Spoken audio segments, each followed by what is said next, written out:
الحمد لله وكفى وسلام على عباده الذين اصطفى أما بعد أعوذ بالله من الشيطان الرجيم بسم الله الرحمن الرحيم إن الذين يتلون كتاب الله وأقاموا الصلاة وأنفقوا مما رزقناهم سرا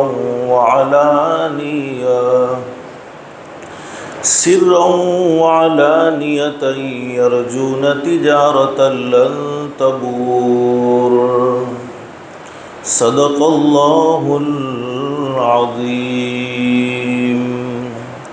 رب اشرح لي صدري ويسر لي أمري واحلل عقدة من لساني يفقهوا قولي سبحانك لا علم لنا إلا ما علمتنا إنك أنت العليم الحكيم. درود شریف پڑھ لیں.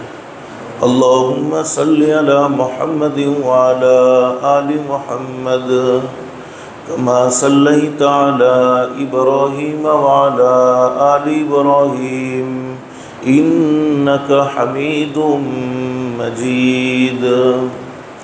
اللهم بارك على محمد وعلى آل محمد كما باركت على إبراهيم وعلى آل إبراهيم إنك حميد مجيد.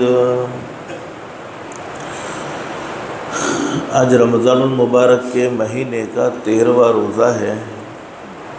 اللہ سے دل سے دعا کر لو جتنے دن باقی ہے اللہ ہم سب کو قدردانی کی اور وصول کرنے کی توفیق و سعادت نصیب فرمائے، اور زیادہ سے زیادہ رمضان المبارک کے مہینے میں قرآن کریم کی تلاوت کی توفیق و سعادت نصیب فرمائے. گزشتہ کئی دنوں میں ہم نے حضرت اقدس نبی کریم صلی اللہ علیہ وسلم کی مبارک سنتوں کی اہمیت، وضو کا طریقہ، مسواک کی اہمیت کے بارے میں کچھ باتیں ذکر کی تھی. اللہ سے دل سے دعا کر لو اللہ ہم سب کے وضو کو بھی صحیح فرمائے اور مسواک کا موت تک اہتمام کی توفیق نصیب فرمائے. ایک حدیث میں حضرت نبی کریم صلی اللہ علیہ وسلم کا ارشاد عالی ہے، میرا وہ امتی جو ہمیشہ باوضو رہنے کا اہتمام کرے، جب بھی وضو اس کا ٹوٹ جائے فوراً وضو کر لے. حدیث شریف میں فرمایا نبی کریم صلی اللہ علیہ وسلم نے اللہ رب العالمین اس کو اپنے فضل و کرم سے، اپنی رحمت سے ایسی جگہ سے روزی پہنچائیں گے کہ اس نے کبھی سوچا بھی نہیں ہوگا. محنت کم ہوگی، نفع بہت زیادہ ہوگا. اور ہمیں ہمارے نبی کی باتوں پر یقین ہونا چاہیے. یہ صحیح حدیث میں موجود ہے، باوضو رہنے والے آدمی کے لیے اللہ پاک رزق کے دروازے کھول دیتے ہیں. مسواک کے بارے میں کچھ باتیں میں نے آپ کے سامنے ذکر کی تھی. علماء نے لکھا ہے اور یہ صحیح حدیث میں لکھا ہے، فرمایا نبی کریم صلی اللہ علیہ وسلم نے میرا وہ امتی جو مسواک کرنے کا اہتمام کرتا ہے شیطان اس سے دور رہتا ہے، اس کے قریب بھی نہیں آتا ہے. اور حدیث شریف میں فرمایا کہ شیطان کو غصہ دلانا ہو تو مسواک کا اہتمام کرنا چاہیے. علماء نے لکھا ہے کہ جو آدمی ہمیشہ مسواک کا پابند رہے گا اور اس کے پاس ہمیشہ مسواک رہے گی، وہ جنات کے حملوں سے، شیطان کے حملوں سے، جادو کے حملوں سے محفوظ رہے گا. لوگ کہتے ہیں کیا جنات ہے؟ ہاں ہے. جنات کا تذکرہ قرآن کریم میں موجود ہے، پوری ایک سورہ جن موجود ہے. جادو کا تذکرہ قرآن کریم میں موجود ہے. جادو ہوتا بھی ہے، جنات پریشان بھی کرتے ہیں، لیکن حضرت نبی کریم صلی اللہ علیہ وسلم کی مبارک سنتوں میں اور ہمارے نبی کی بتلائی ہوئی مبارک دعاؤں میں اللہ نے وہ تاثیر رکھی ہے کہ وہاں جنات اور جادو کی طاقت بلو چلتی نہیں ہے. علماء نے لکھا ہے کہ 3 چیزوں کو آپس میں بڑا تعلق ہے. جب ہم قرآن کریم کی عظمت کو سمجھ رہے ہیں تو حضرت نبی کریم صلی اللہ علیہ وسلم کی عظمت کو بھی سمجھ لینا چاہیے. 3 چیزوں کو آپس میں بڑا تعلق ہے۔ نمبر 1 شان مصطفیٰ، کہو صلی اللہ علیہ وسلم۔ جس نبی کے ہم امتی ہیں اس نبی کی ہمیں شان معلوم ہونا چاہیے، اس نبی کا ہمیں مقام معلوم ہونا چاہیے۔ پھر فرمایا محبت مصطفیٰ، کہو صلی اللہ علیہ وسلم۔ جس نبی کے ہم امتی ہیں اس نبی کی محبت بھی ہمارے دل میں ہونی چاہیے۔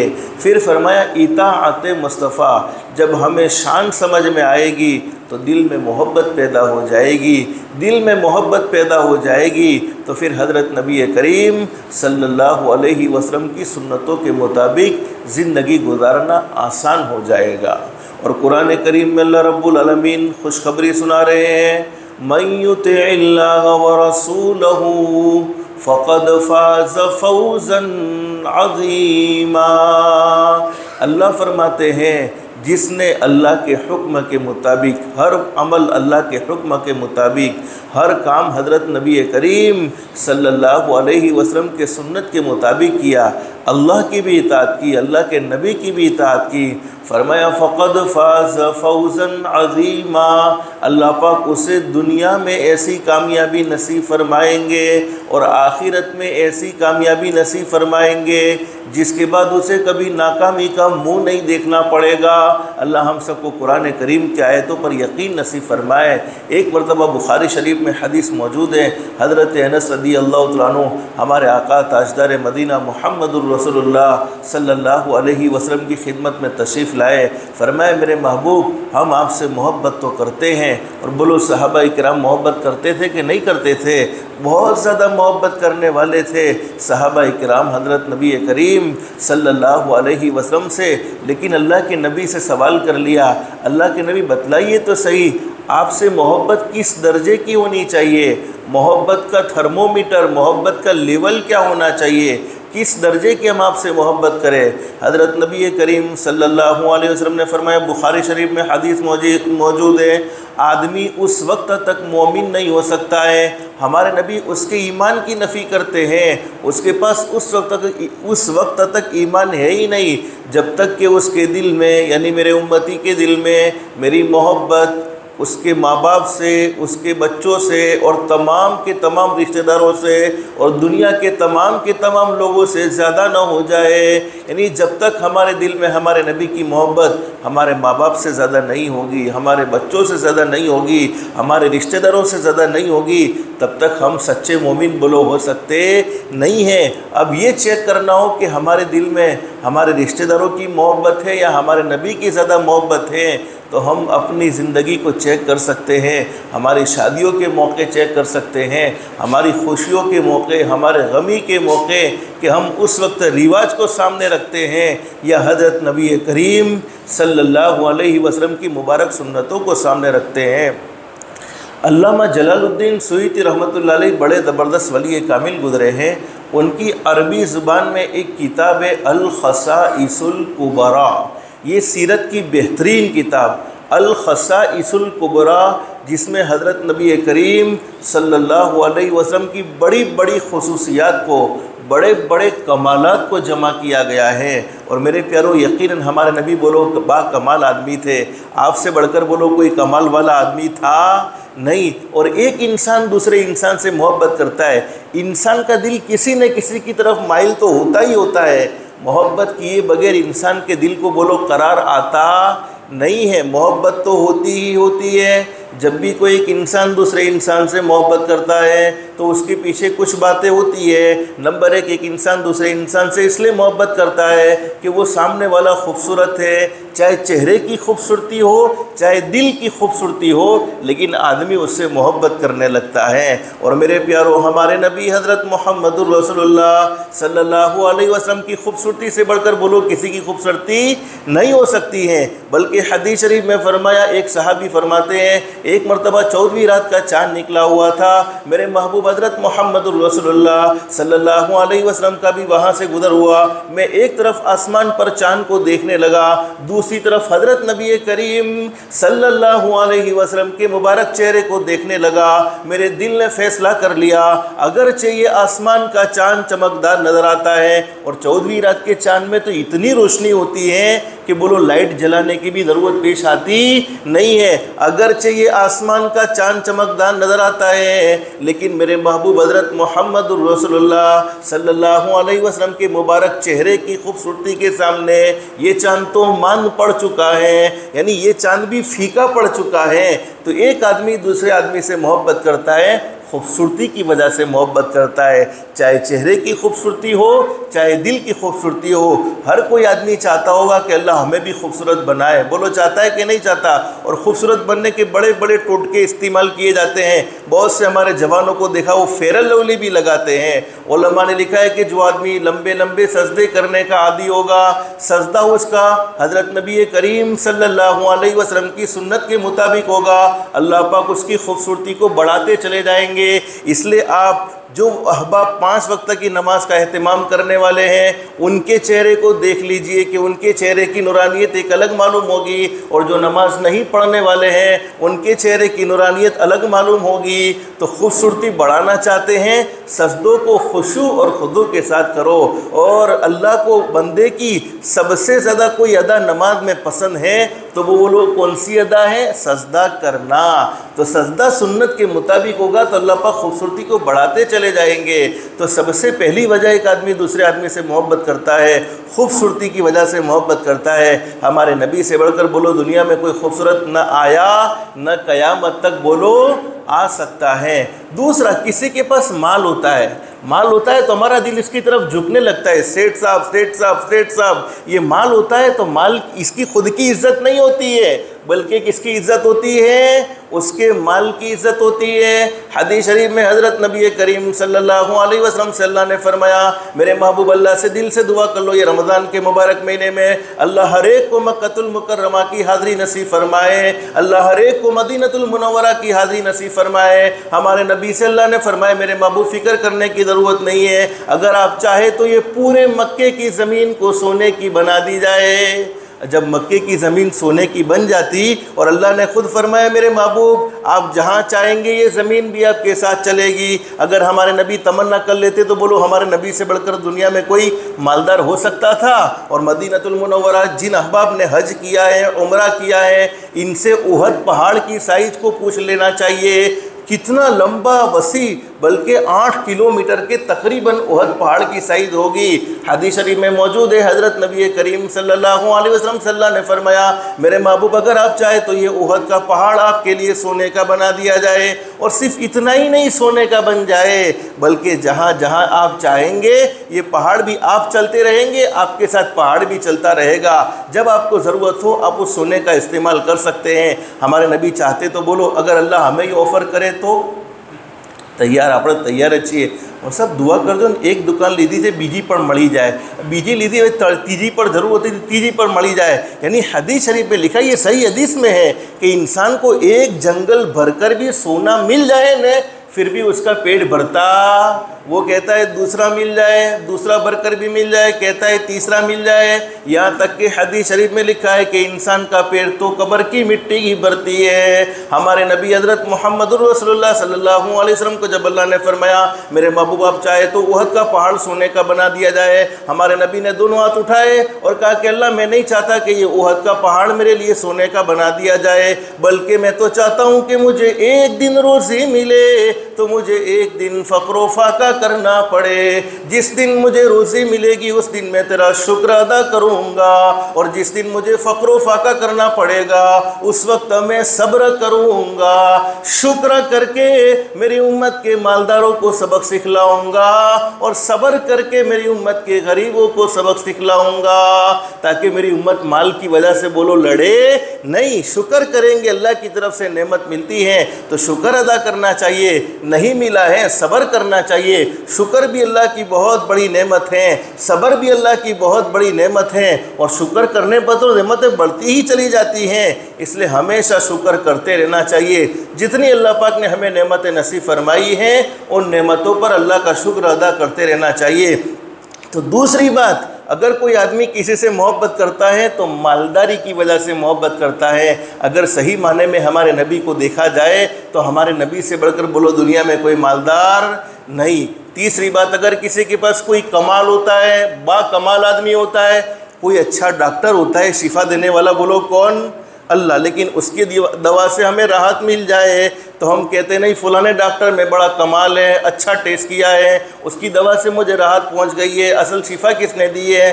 دنیا میں جب کوئی آدمی با کمال ہوتا ہے لوگ اس سے محبت کرتے ہیں، اچھے ہنر والا ہوتا ہے لوگ اس سے محبت کرتے ہیں۔ بولو ہمارے نبی سے بڑھ کر با کمال آدمی کوئی تھا؟ کوئی نہیں تھا۔ اب میں بتاتا ہوں ہمارے نبی کا کمال کیسا زبردست تھا۔ اللہ ہم سب کو قرآن کریم سے سچی محبت نصیب فرمائے، اور یہ سب باتیں سن رہے ہیں ہم نیت کر کے بیٹھیں گے انشاءاللہ کہ اللہ ہمیں قرآن کریم سے عشق نصیب فرما دے، قرآن کریم پڑھنے کا، قرآن کریم سمجھنے کا شوق اور ذوق نصیب فرما دے۔ اس لیے کہ قرآن کریم کو سمجھنے کے لیے حضرت نبی کریم صلی اللہ علیہ وسلم کی مبارک زندگی کو سمجھنا ضروری ہے۔ حدیث شریف میں موجود ہے، حضرت عائشہ صدیقہ رضی اللہ تعالیٰ عنہ سے ایک صحابی نے پوچھا اللہ کے نبی کی مبارک زندگی کیا تھی؟ اما عائشہ نے فرمایا قرآن نہیں پڑھتے ہو؟ صحابی نے کہا اللہ کے نبی کا قرآن تو ہم پڑھتے جو اللہ کے نبی پر نازل ہوا ہے۔ اما عائشہ نے فرمایا کان خلقہ القرآن، اگر قرآن دیکھو گے میرے محبوب کی زندگی تمہیں نظر آئے گی، میرے محبوب کی زندگی دیکھو گے قرآن تمہیں نظر آئے گا۔ تورات حضرت موسیٰ علیہ السلام پر نازل ہوئی، تورات میں حضرت موسیٰ علیہ السلام کا تذکرہ علماء نے لکھا ہے 15 مرتبہ ہے۔ زبور میں حضرت داؤد علیہ السلام کا تذکرہ علماء نے لکھا ہے 10 مرتبہ ہے۔ انجیل میں حضرت عیسیٰ علیہ السلام کا تذکرہ علماء نے لکھا ہے 6 مرتبہ یا 7 مرتبہ یا 8 مرتبہ، لیکن قرآن کریم میں 6666 آیتیں ہیں۔ ہم سب کو معلوم ہے نا میرے پیارو، قرآن کریم میں 6666 آیتیں ہیں۔ 6666 آیتوں میں 1400 آیتوں میں حضرت نبی کریم صلی اللہ علیہ وسلم کا تذکرہ موجود ہے۔ تو قرآن کریم کو سمجھنا ہے تو محمد عربی کی زندگی کو سمجھنا ہوگا۔ یہ تو وقت نہیں ہے، ورنہ 1400 آیتیں میں آپ کو بتلا سکتا ہوں کہ ہم قرآن کریم سے ہمارے نبی کے بارے میں سوال کرتے جائے اور قرآن کریم ہمیں جواب دیتا چلا جائے۔ علامہ جلال الدین سیوطی رحمۃ اللہ علیہ نے لکھا ہے کہ ایک مرتبہ حضرت اقدس نبی کریم صلی اللہ علیہ وسلم تشریف فرما ہے، صحابہ کرام کا مجمع حضرت نبی کریم صلی اللہ علیہ وسلم کے درمیان میں موجود ہے۔ بنو سلیم کے ایک دیہات کے رہنے والے آدمی حضرت نبی کریم صلی اللہ علیہ وسلم کے خدمت میں آ گئے۔ حضرت نبی کریم صلی اللہ علیہ وسلم کے حسین و جمیل چہرے کو دیکھا، حضرت نبی کریم صلی اللہ علیہ وسلم کے خوبصورت چہرے کو دیکھا۔ صحابہ سے پوچھا، حدیث کے بیان کرنے والے حضرت عمر رضی اللہ عنہ فرماتے ہیں صحابہ سے پوچھا وہ دیہات کے رہنے والے آدمی نے، گامڑے کے رہنے والے آدمی نے، تم میں محمد کون ہے؟ کہو صلی اللہ علیہ وسلم، جو نبوت کا دعویٰ کرتے ہیں اور جو یہ بات کہتے ہیں کہ اللہ نے مجھے قرآن کریم سے مالا مال فرمایا ہے، مجھ پر وحی نازل کی ہے اور مجھے نبی بنا کر بھیجا ہے، بتاؤ تو صحیح وہ محمد کون ہے؟ صحابہ نے حضرت نبی کریم صلی اللہ علیہ وسلم کی طرف اشارہ کر دیا، اور حدیث کے بیان کرنے والے حضرت فاروق اعظم رضی اللہ عنہ فرماتے ہیں وہ دیہات کا آدمی ایک گھو کا شکار کر کے لایا تھا۔ گھو آپ سمجھتے ہیں زمانہ جاہلیت میں لوگ اس کو کھاتے تھے، چپکلی کے مانند بہت بڑا جانور ہوتا ہے، بہت سے لوگوں نے دیکھا بھی ہوگا، نہیں بھی دیکھا ہوگا، لیکن زمانہ جاہلیت میں لوگ اس کو کھاتے تھے۔ اب وہ دیہاتی گامڑے کے آدمی نے اللہ کے نبی کے سامنے آ کر کہہ دیا لات کی قسم، عزا کی قسم، یہ 2 بتوں کے نام ہے، لات اور عزا کی قسم، میں اس وقت تک تجھے نبی ماننے کو تیار نہیں، اس وقت تک تیری دعوت کو قبول کرنے کو تیار نہیں جب تک کہ یہ مری ہوئی گو شکار کر کے لایا ہوا ہے اپنے آستین میں سے نکالی اور محمد عربی صلی اللہ علیہ وسلم کے سامنے رکھی اور کہا کہ جب تک یہ مری ہوئی گو تجھے نبی نہ مانے اور تیری نبوت کی گواہی نہ دے تب تک میں تجھے نبی ماننے کو تیار۔ اب ہمارے یہاں زندہ جانور بولتے ہیں، بولو، بات چیت کرتے ہیں؟ نہیں کرتے ہیں۔ حضرت نبی کریم صلی اللہ علیہ وسلم کے سامنے وہ مری ہوئی گو، کمالات ہمارے نبی کے دیکھو، اگر محبت کرنی ہوتی تو کس سے محبت کرتے، اطاعت کرنی تھی تو کس کی اطاعت کرتے۔ آج ہمارے جوان غیروں کو فالو کرتے چلے جاتے ہیں، ان کو بال کاٹنے کا بھی صحیح طریقہ معلوم نہیں۔ میں نے اپنے پاس پڑھنے والے بچوں کو دیکھا، بڑے دیندار بچے، لیکن وہ بال انگریزوں کی طرح کٹا کر آتے، وہ معصوموں کو تو کچھ بھی پتہ نہیں ہوتا کہ بال کاٹنے کا صحیح طریقہ کیا ہے، لیکن یہ ماں باپ ہیں جو حضرت نبی کریم صلی اللہ علیہ وسلم کی سنتوں سے اپنی اولاد کو دور رکھتے ہیں۔ گزشتہ کل میں نے آپ کو بتلایا تھا کہ اپنے معصوم بچوں کو مسواک کا عادی بناؤ۔ اور چونکہ ہمارا عمر تو ماشاءاللہ مسواک کرتا ہی کرتا ہے، لیکن میرا چھوٹا بچہ 3 سال کا ہے، اب اسے بھی مسواک کو ہم نے چبا کر مطلب کوٹ کر دیا، اب وہ برش کو ہاتھ میں لینے کو تیار، بس وہ خوشی خوشی کے اندر مسواک، بس اس کو حالانکہ مسواک بولتے بھی نہیں آتا ہے، لیکن مسواک کرنا پورے دن میں اس نے شروع کر دیا ہے، شوق میں۔ تو میرے پیاروں، میں کہنا یہ چاہتا ہوں کہ یہ ہماری ذمہ داری ہوتی ہے کہ بچوں کو سنتوں کا شوق دلوانا، بچوں کو سنتیں سمجھانا، یہ تو ہماری ذمہ داری ہے۔ اب ہم ماں باپ اپنے بچوں کے بال انگریزوں کی طرح کٹائیں گے، اور حدیث شریف میں ہمارے نبی نے قیامت کے قریب فرمایا کہ ایسے لوگ آئیں گے جن کے آدھے سر پر بال ہوں گے، آدھے سر پر بال نہیں ہوں گے، اور ان پر اللہ کی لعنتیں برستی ہوگی۔ اب جوان خود تو اللہ کی لعنت کے مستحق ہوتے ہیں، لیکن معصوم بچوں کے ساتھ بھی انہیں محبت نہیں، اور محمد عربی کی سنت سے انہیں کتنا دور رکھتے ہیں۔ حدیث شریف میں موجود ہے، ہمارے نبی نے گھو سے کہا کہ اے گھو نے آنکھیں کھول دی، اور حضرت نبی کریم صلی اللہ علیہ وسلم سے بات کرنا شروع کر دیا، لبیک و سعدیک یا رسول اللہ صلی اللہ علیہ وسلم۔ صاف عربی زبان میں علامہ جلال الدین سیوطی رحمۃ اللہ علیہ نے اس واقعے کو الخصائص الکبریٰ میں لکھا ہے۔ صاف عربی زبان میں گھو نے باتیں کرنا شروع کر دیا، میرے محبوب میں حاضر ہوں، بتائیے آپ کہنا کیا چاہتے ہیں؟ یہ تو میری خوش قسمتی ہے کہ آپ سے مجھے باتیں کرنے کا موقع مل گیا۔ پھر ہمارے نبی نے سوال کیا، اے گھو من تعبد، تو کس کی عبادت کرتی ہے؟ میرے پیارو، یاد رکھو، ہر جانور اللہ کو جھکتا ہے، ہر جانور اللہ کا ذکر کرتا ہے، ہر جانور اللہ کی عبادت کرتا ہے۔ یہ باغی بنا ہے تو انسان ہے، نافرمان ہوا ہے تو انسان ہے، ورنہ ہر جانور اللہ کے سامنے جھکنے کو اور اللہ کی عبادت کرنے کو ریڈی رہتا ہے۔ علماء نے یہاں تک لکھا ہے کہ ہر بے جان مخلوق بھی اللہ کا ذکر کرتی ہے، یہاں تک کہ ہم اپنے بدن پر جو لباس پہنتے ہیں، کپڑا پہنتے ہیں، وہ کپڑا بھی اللہ کا ذکر کرتا ہے۔ جب وہ کپڑا اللہ کا ذکر کرنا چھوڑ دیتا ہے تو ہم اسے اپنے بدن سے نکال دیتے ہیں۔ تو میرے پیارو، اللہ سے دل سے دعا کر لو، اللہ ہم سب کو بھی ذاکر بنائے اور اللہ ہم سب کو بھی عابد بنائے۔ اب گھو نے صاف عربی زبان میں کیا کہہ دیا؟ من فی السماء عرشہ، میں اس رب کی عبادت کرتی ہوں جس کا عرش آسمانوں میں ہے، وفی الارض سلطانہ، میں اس رب کی عبادت کرتی ہوں جس کی حکومت زمین میں ہے، وفی الجنت رحمتہ، میں اس رب کی عبادت کرتی ہوں جس کی رحمت جنت میں ہے، وفی النار عقابہ، اور میں اس رب کی عبادت کرتی ہوں جس کا عذاب جہنم میں ہے، اور میں اس رب کی عبادت کرتی ہوں جس کے بنائے ہوئے راستے سمندر میں ہے، وفی البحر سبیلہ۔ وہ صاف عربی زبان میں یہ بات کہہ رہی ہیں، صحابہ اکرام کا مجمع موجود ہے، وہ دیہاتی حضرت نبی کریم صلی اللہ علیہ وسلم کو بڑے تعجب سے دیکھ رہا ہے کہ ایک مردہ جانور، ارے زندہ جانور نہیں بول سکتا، اور یہ مردہ گو مری ہوئی ہیں، صاف عربی زبان میں ہمارے نبی کے بارے میں کہہ رہی ہیں۔ اب ہمارے نبی نے اپنے بارے میں سوال کر لیا، من انا، میں کون ہوں؟ گو نے صاف عربی زبان میں کہہ دیا، انت رسول رب العالمین و خاتم النبیین، آپ اللہ کے رسول ہیں اور آپ آخری نبی ہیں، آپ کے بعد کوئی نبی نہیں ہے۔ اتنی بات کی گواہی دینا میں سمجھتا ہوں کوئی تعجب کی بات بولو نہیں ہے، لیکن آگے کا جملہ سنو، آگے گو کیا کہتی ہیں؟ وہ مری ہوئی ہیں جس کے اندر جان نہیں ہے، لیکن حضرت نبی کریم صلی اللہ علیہ وسلم سے کہہ دیا، قد افلح من صدقک وقد خوب من کذبک، جس نے آپ کو سچا مان لیا، جس نے آپ کے طریقے کے مطابق زندگی گزار لی، جس نے آپ کی سنتوں کو اپنی زندگی میں اپنا لیا، اللہ پاک اسے دنیا میں بھی کامیابی نصیب فرمائیں گے۔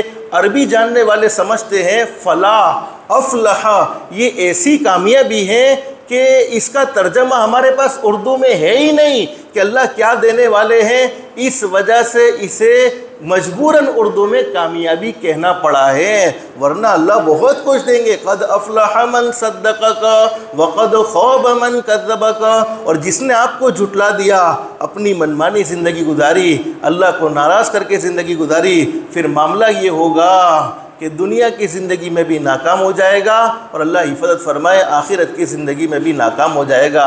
تو میرے پیارو، اگر ہم کسی کے کمالات کو دیکھ کر محبت کرتے ہیں تو بولو ہمارے نبی سے بڑھ کر کسی کے کمالات ہو سکتے ہیں؟ ارے کسی کے بھی کمالات نہیں ہو سکتے ہیں۔ حضرت نبی کریم صلی اللہ علیہ وسلم کو بڑا زبردست اللہ نے کمال دیا تھا، بس اللہ پاک ہمیں محبت نصیب فرمائے۔ اور کمالات کو ذکر کرنے جائے تو حضرت نبی کریم صلی اللہ علیہ وسلم کے حدیثوں میں سینکڑوں واقعات ذکر کیے ہیں کہ حضرت نبی کریم صلی اللہ علیہ وسلم نے کیا کمال کیا ہے۔ اور آخری چیز، ہم پر کسی کا احسان ہوتا ہے نا، احسان تھوڑا بھی احسان ہوتا ہے، 10 روپے کا یا 20 روپے کا، پوری زندگی کے لیے دل اس کی طرف جھک جاتا ہے، نہیں فلاں آدمی کا مجھ پر احسان ہے۔ اگر وہ انسانیت حقیقت اس کے اندر باقی ہے تو ہم پر کسی کا احسان ہوتا ہے تو ہم اس سے محبت کرنے لگتے ہیں، اس لیے کہ انسان احسان کا غلام ہے۔ حضرت نبی کریم صلی اللہ علیہ وسلم سے بڑھ کر تو بولو کسی کے احسان ہو سکتے نہیں ہے، بلکہ ہم سب کا عقیدہ ہونا چاہیے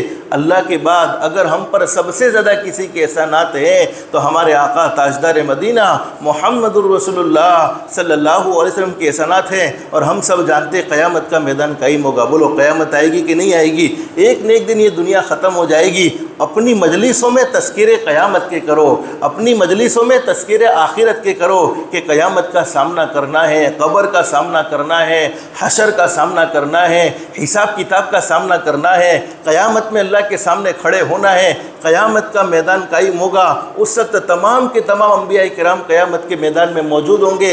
ہر نبی کی زبان پر، حضرت آدم علیہ السلام کی زبان پر ہوگا یا ربنا نفسی نفسی، حضرت نوح علیہ السلام کی زبان پر ہوگا یا ربنا نفسی نفسی، حضرت ابراہیم علیہ السلام کی زبان پر ہوگا یا ربنا نفسی نفسی، حضرت اسماعیل علیہ السلام کی زبان پر ہوگا یا ربنا نفسی نفسی، حضرت موسیٰ علیہ السلام کی زبان پر ہوگا یا ربنا نفسی نفسی۔ جتنے بھی انبیاء کرام دنیا میں تشریف لائے، 1,24,000 ہو یا 2,24,000 ہو یا 64,000 انبیاء کرام، جتنے بھی انبیاء کرام دنیا میں تشریف لائے ہیں، تمام کے تمام انبیاء کرام کی زبان پر ایک ہی بات ہوگی، اے اللہ مجھے بچا لے، اے اللہ مجھے بچا لے، اے اللہ مجھے بچا لے، میں کسی کے بارے میں سوال نہیں کرتا ہوں، مجھے تو اپنی خود کی پرواہ ہے۔ اس وقت حضرت اقدس نبی کریم صلی اللہ علیہ وسلم سجدے میں ہوں گے اور آپ بہت لمبا سجدہ فرمائیں گے۔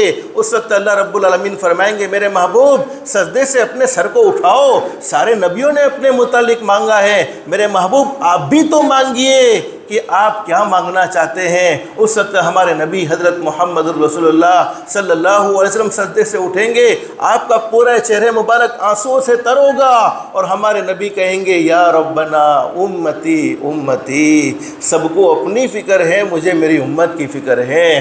جب تک امت کے ایک ایک آدمی کو جنت تک نہ پہنچا دوں تب تک میں سکون و اطمینان سے نہیں بیٹھنے والا۔ میرے پیارو، ہم امت بنیں گے انشاءاللہ، کہو بنیں گے انشاءاللہ۔ امتی کون؟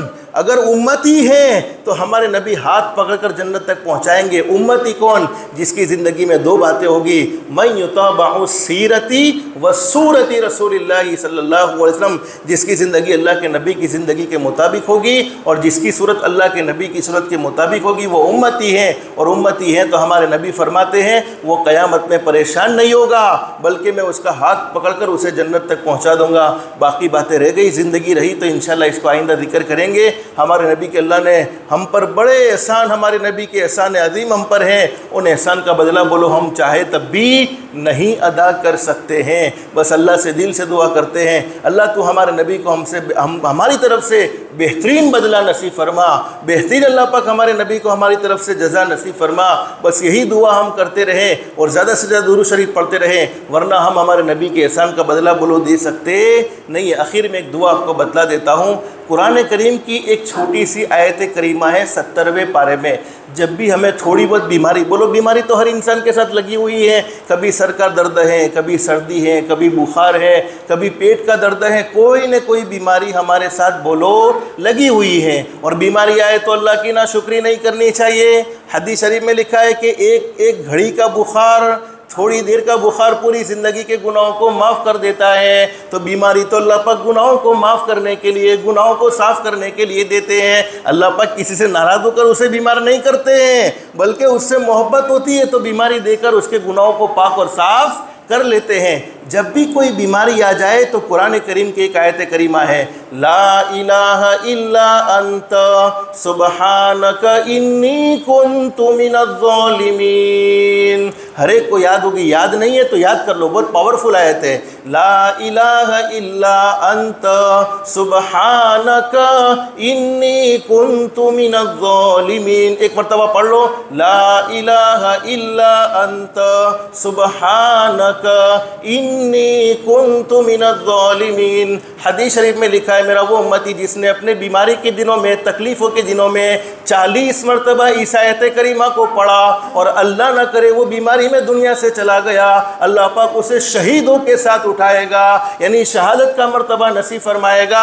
اور اگر اس آیت کریمہ کو 40 مرتبہ اپنی بیماری میں پڑھ لیا اور اللہ نے اسے شفا نصیب فرما دی، بولو شفا دینے والا کون؟ شفا مل گئی، اللہ پاک اس کی زندگی کے سارے گناہوں کو معاف فرما دے گا۔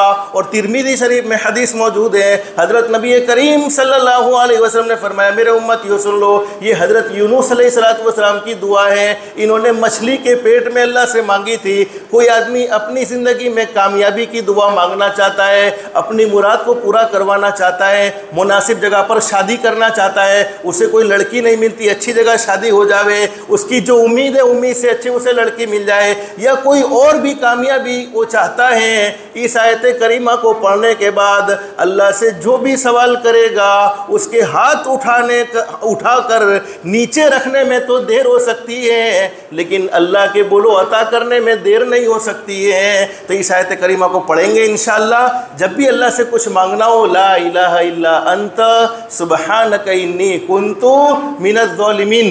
ہماری کوئی نافرمانی ہمارا نوکر کر لے، بولو ہماری اولاد ہماری نافرمانی کر لے اور وہ اپنے گناہ کا اقرار کر لے تو ہمیں محبت آ جاتی ہے کہ نہیں آ جاتی ہے؟ کہ بھئی میرے ماتحت تھا، تو نے اپنی غلطی مان لی، اب میں تجھ سے محبت کروں گا۔ ماں باپ بھی ہیں، اولاد غلطی مان لے تو ماں باپ محبت کرتے ہیں۔ تو اس آیت کریمہ میں ہم اپنی غلطی کا اقرار کرتے ہیں، اللہ ہم نے گناہ تو بہت کیے ہیں لیکن تیرے علاوہ معاف کرنے والا بولو کوئی ہو سکتا نہیں ہے۔ تو اس آیت کریمہ کو پڑھ کر اللہ سے جو بھی مانگیں گے اللہ پاک ہمیں ضرور عطا فرمائے گا۔ اللہ ہم سب کی دنیا بھی بہتر سے بہتر بنائے، آخرت بھی بہتر سے بہتر بنائے۔ اللہ ہم سب کو اللہ کے احکام کے مطابق حضرت نبی کریم صلی اللہ علیہ وسلم کے طریقے کے مطابق زندگی گزارنے کی توفیق و سعادت نصیب فرمائے۔ اللہ پاک ہم سب کو کہنے سننے سے زیادہ اخلاص، استخلاص اور استقامت کے ساتھ عمل کی توفیق نصیب فرمائے۔ آمین یا رب العالمین۔ وآخر دعوانا ان الحمد للہ رب العالمین۔